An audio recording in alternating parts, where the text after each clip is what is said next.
Барлықтарыңызға сәлем. Бүгін біз сіздермен адам ағзасына қымыздың қандай пайдасы бар және ол қандай аурулар кезінде ем болатындығы жайлы ақпараттармен бөлісетін боламыз.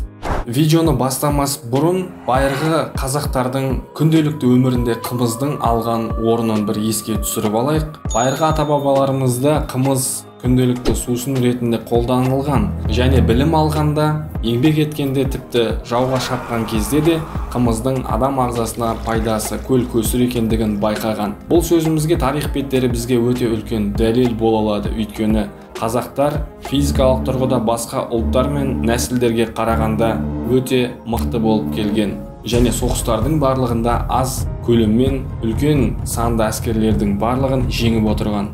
Олай болса кеттік.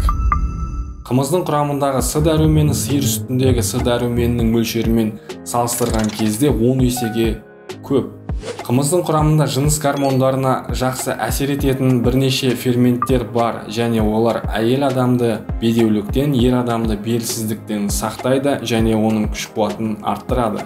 Қымыз құрт ауруларын емдейді және ауырған адамды қайта қалпына келтіруге үлкен әсерін тигізеді. Саумал қымыз буын ауруларына ішсе ем ретінде өте пайдалы болып келеді және сал ауруларының алдын алады. Қымыз жаңадан босанған емізулі баласы бар келіншектердің сүтін молайтып, оны нәрлетеді. Демек, ол емізулі балаға да пайдалы деген сөз. Ашыған қымыз шөлді басып, қан тамырлардағы қордаланған зиянды заттардан қан тамырды тазартады және іш қатудың алдын алады. Сонымен қатар ашығудан кейін қымызды ішу буын ауруларына өте пайдалы болып келеді. Қымыз адамның денесінің күш-қуатын арттырады, бауыр мен бүйректі қанықтырады, сонымен қатар қан тамырларды тазалайды.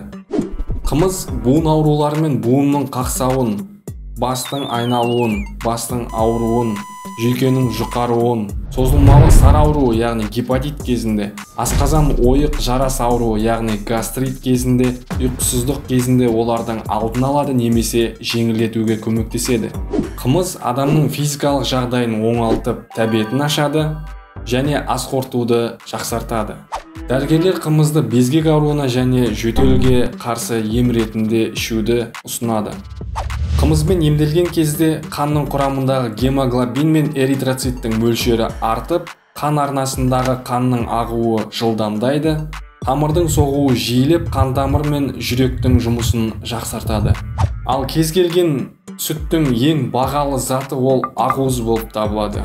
Қымызда ақуыздың мөлшері 1,8%-дан 2%-ға дейін.